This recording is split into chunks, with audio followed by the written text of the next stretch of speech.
Morning students, welcome to the St. Angels online classes. We are working from home.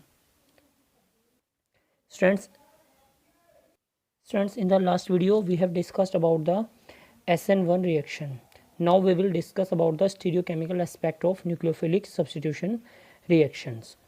Before starting the stereochemical aspect of nucleophilic substitution reaction, we have to study some terms of the optical activity. First is optical activity. Optical activity क्या होती है कि कुछ compounds ऐसे होते हैं जो plane polarise light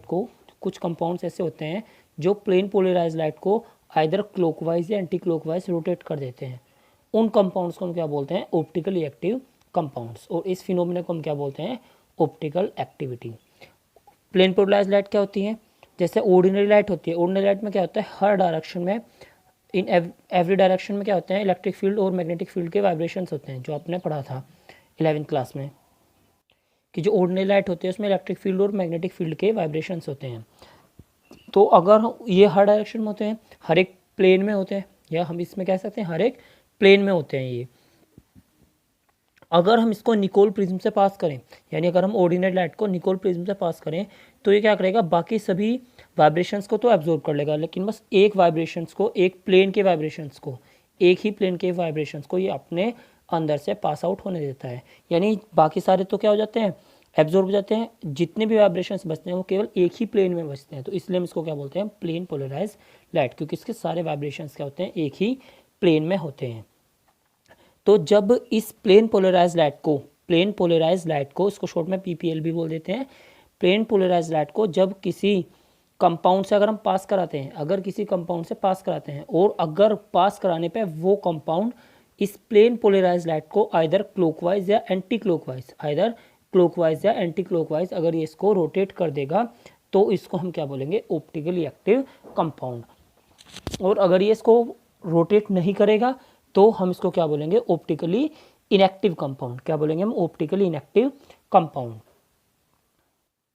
optically active compounds क्या करते हैं? प्लेन पोलराइज को, अगर ये optically active compound plane polarise light को अगर किससे करता है? क्लॉकवाइज रोटेट कर देता है. किससे? क्लॉकवाइज. तो हम इसको क्या बोलते हैं? Dextro rotatory. क्योंकि लैटिन में डेक्स्ट्रो का मतलब क्या होता है? क्लॉकवाइज होता है. तो डेक्स्ट्रो रोटेटरी या शॉर्ट में इसको बोलते हैं डी फॉर्म. और इसको हम प्लस सिंबल से भी रिप्रेजेंट करते हैं. अगर ये इसको क्या करता है? एंटी क्लॉकवाइज रोटेट करता है, एंटी क्लॉकवाइज रोटेट करेगा, तो हम इसको क्या बोलेंगे? Laevo rotatory. क्योंकि लैटिन लैंग्वेज में लीवो वर्ड का मतलब क्या होता है? Anti clockwise. तो इसको क्या बोलेंगे हम? लीवो रोटेटरी, या सिंपली एल फॉर्म बोल सकते हैं हम इसको. क्या बोल सकते हैं? L form. It is also symbolised as minus isomer या माइनस सिंबल. यानी क्या होता है? ये जो डी और एल फॉर्म होती हैं, ये क्या होते हैं? एक दूसरे के आइसोमर होते हैं. क्या होते हैं? ये आइसोमर होते हैं. मेनली आइसोमर हमने पढ़े थे. क्या होता है आइसोमर? जिनकी फॉर्मूला सेम होता है, या कंपोजिशन क्या होती है इनकी? सेम होती है. और इनमें क्या होता है? इनकी कंपोजिशन और इनका फॉर्मूला और इनकी केमिकल प्रॉपर्टीज, फिजिकल प्रॉपर्टीज सभी कुछ सेम होती है. केवल और केवल क्या होती है? इनके ऑप्टिकल एक्टिविटी में डिफरेंस होता है. यानी जो डी फॉर्म होती है और एल फॉर्म होती है, ये क्या होती है? एक दूसरे की आइसोमर होती हैं. क्या होती हैं? आइसोमर. और ये किस तरीके के आइसोमर हैं कि ये इनकी फिजिकल के properties, chemical properties, molecular formula बाकी सब सेम होता है. केवल और केवल ऑप्टिकल एक्टिविटी में डिफरेंस होता है. यानी एक प्लेन पोलराइज लाइट को क्लॉकवाइज रोटेट करता है एक आइसोमर, और दूसरा आइसोमर उसको क्या करता है? एंटी क्लॉकवाइज रोटेट करता है. और इस फिनोमिना को हम क्या बोलते हैं? ऑप्टिकल एक्टिविटी या ऑप्टिकल आइसोमराइजेशन. और इन कंपाउंड्स को बोलते हैं हम ऑप्टिकल आइसोमर. अब इस ऑप्टिकल रोटेशन का रीज़न क्या होता है? ऑप्टिकल रोटेशन का रीज़न क्या होता है? यानी किसी मॉलिक्यूल के अंदर ऐसा क्या फिनोमिना होता है, ऐसी क्या प्रॉपर्टी होती है कि वो प्लेन पोलराइज लाइट को रोटेट करते हैं? तो इसका जो रीज़न होता है वो होता है मोलिकुलर एसिमेट्री. क्या होता है? Molecular asymmetry. यानी जो हमारा मॉलिक्यूल है वो कैसा होना चाहिए? असिमेट्रिक मॉलिक्यूल होना चाहिए. अगर हमारा मॉलिक्यूल कैसा है? असिमेट्रिक मॉलिक्यूल है, तो वो क्या होगा? ऑप्टिकली एक्टिव होगा. वो प्लेन पोलराइज लाइट को क्लॉकवाइज या एंटी क्लॉकवाइज रोटेट करेगा.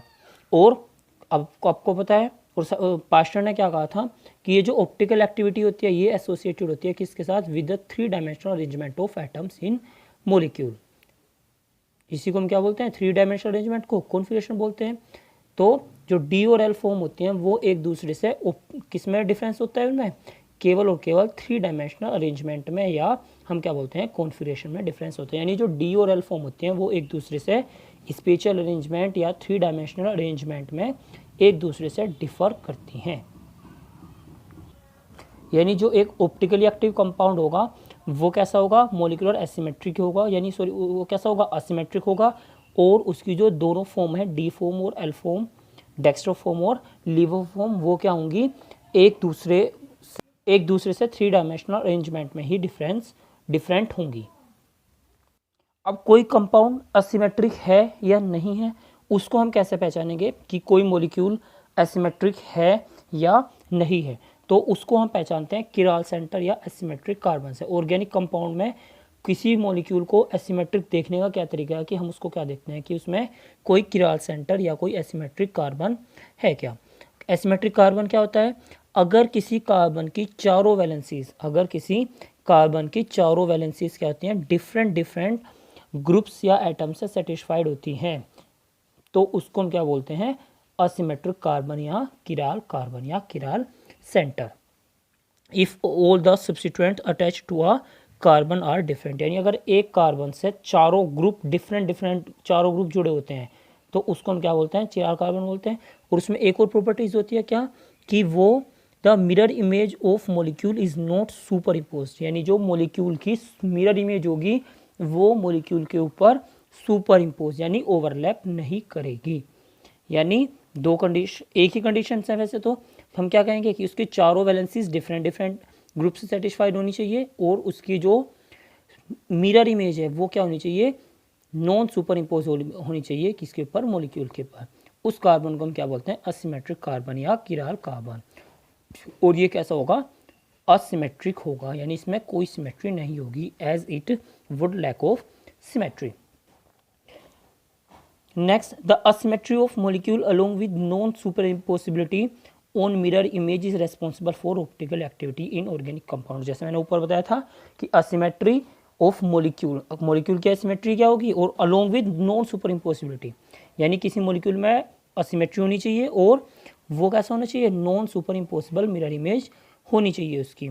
इन दोनों के मिलने से जो कंपाउंड होता है वो ऑप्टिकली एक्टिव दिखाता है। यानी जो मिरर इमेज है उनमें से एक फॉर्म तो बनाएगी हमारी क्या, डी, एक फॉर्म तो कैसी होगी डी, और दूसरी कैसी होगी एल फॉर्म, यानी एक डेक्स्ट्रो रोटेटरी और एक लीवो रोटेटरी।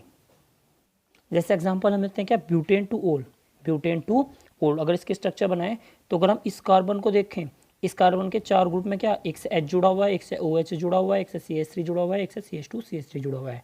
तो चारों ग्रुप डिफरेंट है, चारों वैलेंसीज डिफरेंट ग्रुप से सेटिस्फाइड है। तो ये कार्बन कैसा है, किराल कार्बन है, और ये मॉलिक्यूल कैसा होगा, असिमेट्रिक मॉलिक्यूल होगा।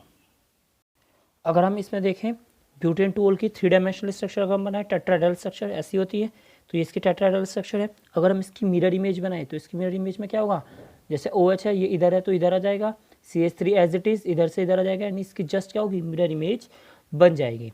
और अगर हम इसको ऐसे ही ओवरलैप कराएं तो मीनिंग ही नहीं है कोई ओवरलैप होने का। लेकिन अगर इसको 180 डिग्री रोटेट भी कराएं, अगर हम इसको क्या करें 180 डिग्री रोटेट कराएं तो भी ये क्या होगा, इसके ऊपर सुपर इम्पोज नहीं होगा।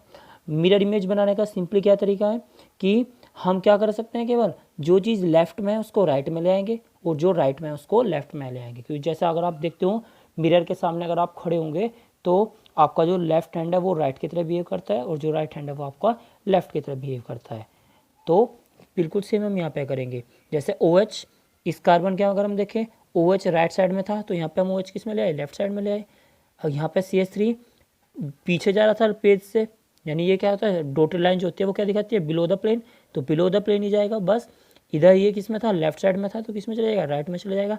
ऐसे ही C2H5 लेफ्ट में है तो राइट में चला जाएगा, आउट ऑफ द प्लेन। ऐसे ही CH इन द प्लेन ही है लेकिन आउट क्या था, ये लेफ्ट साइड में था तो इधर किस में जाएगा, राइट साइड में आ जाएगा।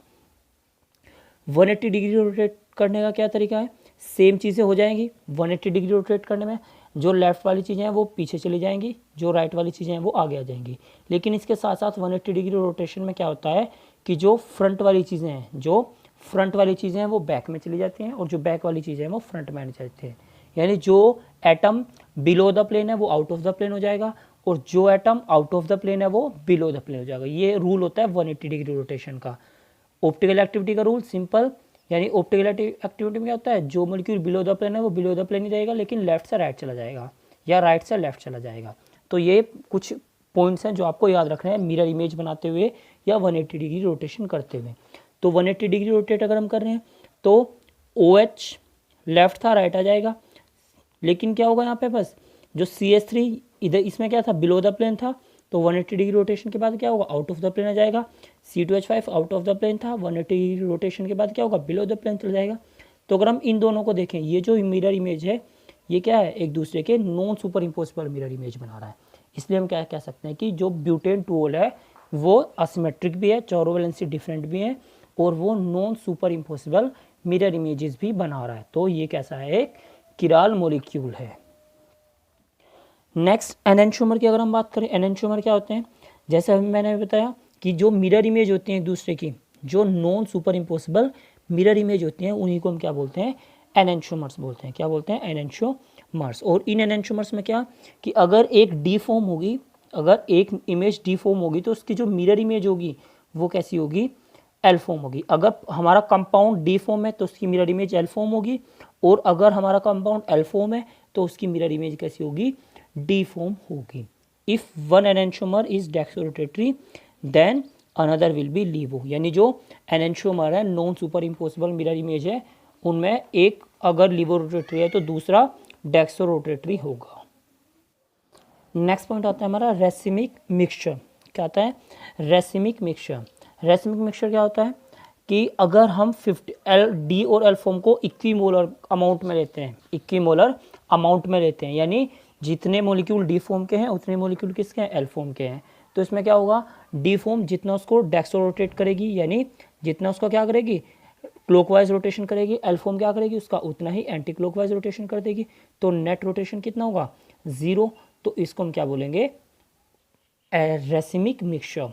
क्या बोलेंगे इसको, racemic mixture. A mixture containing D and L form in equal proportion will have 0 optical rotation and called racemic mixture. It is represented by D L और डी एल फॉर्म कह सकते हैं and plus minus sign को एक साथ दिखा देंगे हम इसमें। Next, the process of conversion of enantiomer into racemic mixture is called racemisation. यानी अगर हमारे पास केवल एक एनेंटियोमर है, डी फॉर्म या एल फॉर्म है, और अगर हम उससे कोई रेसिमिक मिक्सचर बनाते हैं तो उसको क्या बोलते हैं, रेसिमाइजेशन बोलते हैं। Next point, inversion, retention and racemisation. जैसे आपने पढ़ा था SN1 और SN2 में इन्वर्जन और रिटेंशन। तो इन्वर्जन और रिटेंशन को एक बार और देखते हैं। इन्वर्जन का मतलब क्या होता है, जैसे ये मेरा मॉलिक्यूल है हमारे पास, अगर जैसे हमने x और y है हम यहाँ पे क्या हुआ है, y ने क्या किया है, x को रिप्लेस किया है। अगर इसमें क्या हो रहा है, जो कॉन्फ़िगरेशन है, क्या है, कॉन्फ़िगरेशन है वो क्या हो रहा है, बदल रहा है, पलट रहा है, तो उसको हम क्या बोलेंगे, इन्वर्जन। जैसे हम यहाँ देख सकते हैं कि x इसमें इधर था, लेकिन जो प्रोडक्ट है, प्रोडक्ट में जो हमारा y है x की जगह y गया, तो प्रोडक्ट में y क्या हो गया, पलट गया है। क्या हुआ है, पलट गया, यानी मिरर इमेज बन गई एक तरीके से हम कह सकते हैं। बस x ने y को रिप्लेस कर दिया है। अगर हम देखें x और y को यहाँ पे, तो मिरर इमेज की तरह तो बिहेव करेंगे एक दूसरे के, तो इसको क्या बोलेंगे हम, इन्वर्जन। रिटेंशन मतलब, रिटेंशन का मतलब क्या होगा, अगर कॉन्फ़िगरेशन सेम रहा है, कॉन्फ़िगरेशन क्या है, अगर सेम है तो उसको क्या बोलेंगे हम, रिटेंशन। और रेसिमाइजेशन का मतलब क्या है कि हमारे पास एक फॉर्म है, उससे 50% डी फॉर्म और 50% एल फॉर्म, यानी दोनों 50-50% बनी है। जैसे हमने बताया था रेसिमिक मिक्सचर से, किसी एक कंपाउंड से रेसिमिक मिक्सचर का बनना, उसको क्या बोलेंगे, रेसिमाइजेशन। तो दोनों बनेगी 50% डी फॉर्म और 50% एल फॉर्म। अब हम इसको, जो हमने ऑप्टिकल एक्टिविटी पढ़ी है, इसको SN1 और SN2 रिएक्शंस के लिए अप्लाई करेंगे। SN2 रिएक्शन में क्या होता है, इन्वर्जन होता है कॉन्फ़िगरेशन का, पढ़ा था आपने, 100% इन्वर्जन होता है कॉन्फ़िगरेशन का। तो inversion take place on the nucleophile always, as क्यों होता है, as nucleophile always attack from the backward. Students, in the next video we will study about the inversion, retention and racemization in SN1 and SN2 reactions.